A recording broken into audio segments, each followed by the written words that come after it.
Hey, good afternoon, fam. Good afternoon. Hope all is well with everybody. Hope all is well.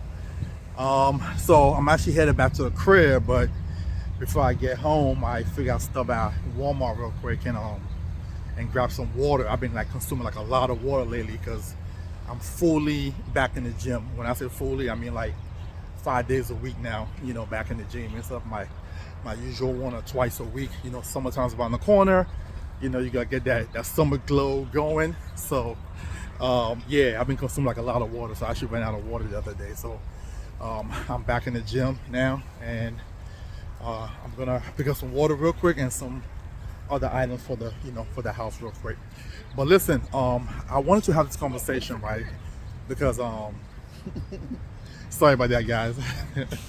Just walked past a gentleman. I don't know who he's talking to, but so yeah, I had a conversation with a potential prospect who I was trying to get some insurance for, right?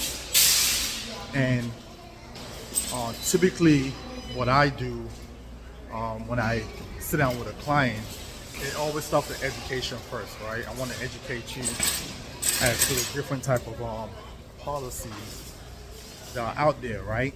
And but most of the time, I will always lean towards my client, getting a permanent policy because personally, with me, it just kind of makes sense. To be honest with you, you pay into it for a while. After a while, you don't have to make any more premium payment, and you have a policy for life. And then also it grows like cash value, right? So either way, I was talking to this gentleman in reference to the different plan, and he he proceeded to tell me that you know he the whole life is just cost so much money, or the IU will cost so much money, and he won't do that because it just costs a lot, right? And it's funny because when people tell me that, I turn around and say to them, that sounds like for example, you have an IRA and you say your IRA costs too much. It sounds like you have a 401k and you say your 401k costs too much, right? And the reason why is because a lot of people don't really understand these products or how the product work. Even in 2025, right? They still believe that the whole life or the IUR is a cost instead of like an investment. You understand? So I kind of want to share that with you guys today and give you a breakdown because you know the term policy, that in itself, yes, it is a cost. That's a cost because that one is pretty much real simple. You pay a premium. When you pass away, they pay your family. That's it. Okay, that's why it costs so little. Okay, on top of that, it's also temporary, which means that there's a high likelihood. As a matter of fact, the maximum term you can buy is a 30-year term. So let's use, for example, a 30-year-old individual who buys a term policy for 30 years, right? That term policy will pretty much will be null and void in a way by age 60. Now, the person can still choose to keep that policy, after 30 years, but just know that the premium will go up every year thereafter, right? That's a term policy. And most of the time, most people, because if you're 30 years old and you're paying $50 for the policy for a 30-year term, for example, right?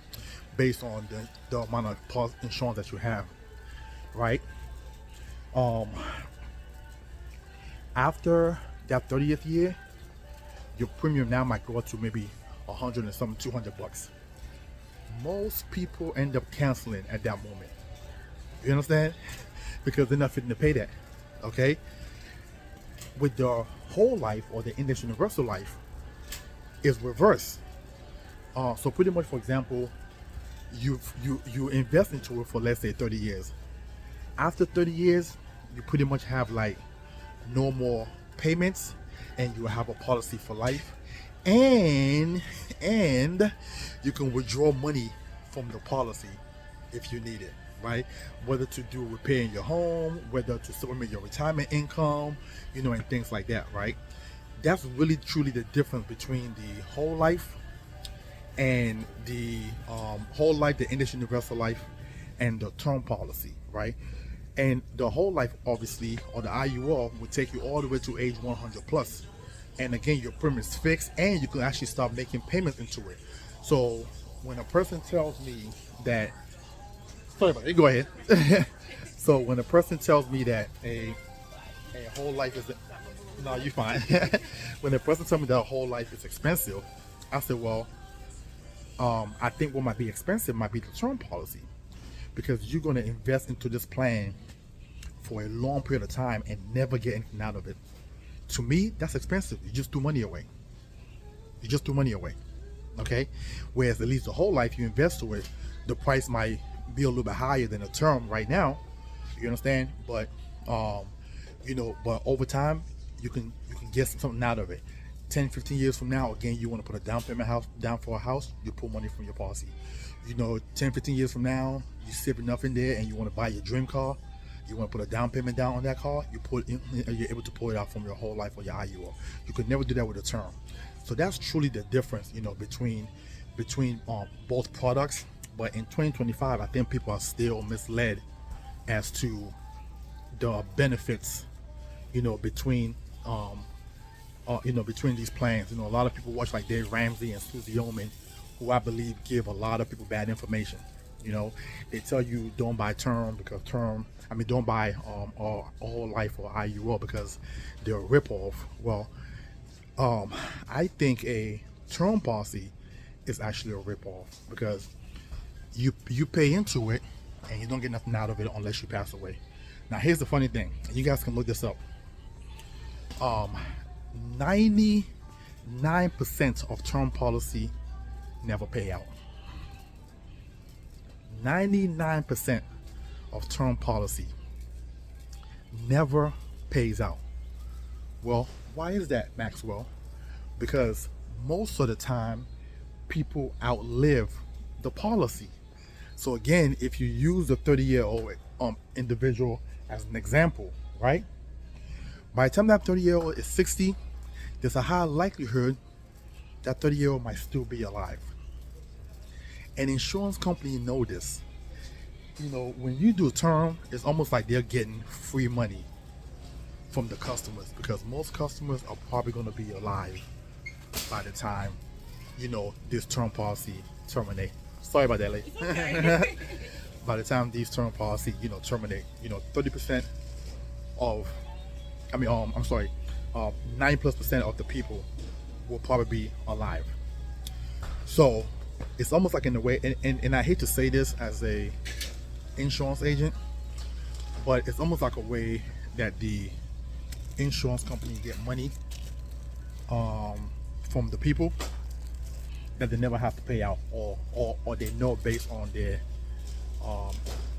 data and actuary that, for example, if you're a person who gets a term policy, and let's say you get anywhere between a preferred to maybe a standard rating, there's a high likelihood they know for sure they would never have to pay that money, because that person's healthy. You understand? That person's healthy, so they know they would never have to pay that money. Okay? And this is what I want you guys to understand, is that yes, term might be cheaper. It's cheap for a reason.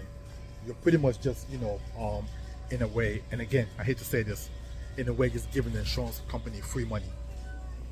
Okay? Okay.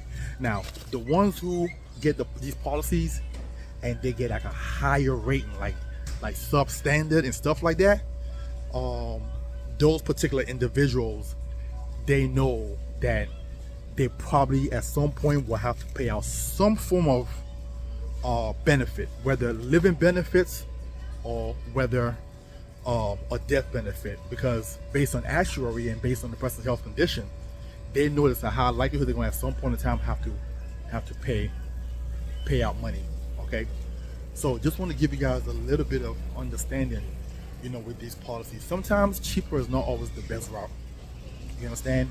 And again, to me, when you get these policies, especially looking into the whole life or the industry universal life, I will urge you to look at it more of like an IRA or like a 401k than an insurance product, because essentially, and we're not really supposed to say this, but essentially that's kind of like what it is. It's insurance first, exactly, right? But because of that cash value buildup that it has in it, okay, a lot of people use it as a retirement supplement. Okay, a lot of people use these plans. Sorry guys, grabbing my water. Make sure I don't have to come back for a while. So yeah, so a lot of people use it as a retirement supplement. A lot of people use it as a savings account. You know, if they need. I mean, I purchased three different vehicles, the newest vehicles that I have. I'm actually taking money out from my policy to put down as a down payment. Okay, one of my, and I hate to disclose this, but one of my Hawaii trip that I went to a few years ago, I took out $8,000 from my policy for that trip. And at that moment, I just felt as though, like, you know, I want to treat myself to something. You know, I work hard. How you doing? Don't worry, you're not in the camera. Don't worry. Oh yeah, oh, you want to be on? Say hi to everybody. It would break the camera. No, it won't. So yeah, you go ahead. No problem. So yeah, I felt as though I needed, you know, at that moment of break, I guess, you know, I want to get away, and Hawaii is my second home. It's one of the places that I love going to and stuff like that. So I pretty much, you know, took money out to go there. So, and I didn't have to, you know, if I had a 401k, I couldn't do that. Stipulations, you know, with a 401k, you know, the only way to get money out is unless somebody goes through some kind of hardship situation. And then there's taxes that's incurred and penalties and stuff like that. If I couldn't do that with my IRA because I would have to be 59.5 to get money out of it. So there's so much flexibility, you know, with my IUL. So it kind of makes more sense for me to invest in that way. So that's the you know, the little bit of snippet education that I want to educate you guys on. Like, you know, when somebody say, oh, the whole life of the IUL is expensive, I know that they don't really understand the product at that moment.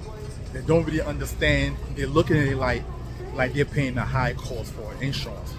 Yeah, you're paying a high cost for insurance, but you get massive benefits, you know, from that particular plan. On top of that too, you know, you get something that's called living benefits. You know, God forbid, you know, you fall sick or something, you know, you're actually able to activate your policy while you're still alive. You're able to trigger your policy death benefit while you're still alive, which is why they call it living benefits. So yeah, to me, I mean, I think it's worth it. It's a price. Let me tell you something. Your health, you cannot put a price on your health. I'm sorry. So if somebody's offering me your plan where, God forbid, you know, a person get diagnosed with cancer, heart attack, stroke, dementia, and you have all these responsibilities, children, mortgages, cars, business, you know, spouse, all these things like that, and you fall sick, because when you fall sick, you can't work. Income most of the time stops. The reason why most people lose a home is two reasons actually. Somebody dies or somebody falls sick. It's usually most of the time not because they can't make the monthly payment. Most of the time when somebody lose a home, somebody dies or the breadwinner falls sick. So when you offer me a plan that is A, gonna cover me if I pass away, my family, you know, can still live on. B, if I fall sick, I can pull money from the plan that can still allow my family to function and my household to function while I focus on getting better. Okay, and last but not least, if none of that happened and God bless me with a long life, I can now pull money out as an income supplement. Yeah, there's gonna be a price for that. I mean, that's only, you know, common sense. You know what I'm saying? So yeah. So listen, I want to share that with you guys today. Hope you guys are well. Hope you guys have a wonderful and blessed day. And I'm gonna finish with my shopping here real quickly so I can get back in the house and get some work done. All right, talk to you guys soon. Bye.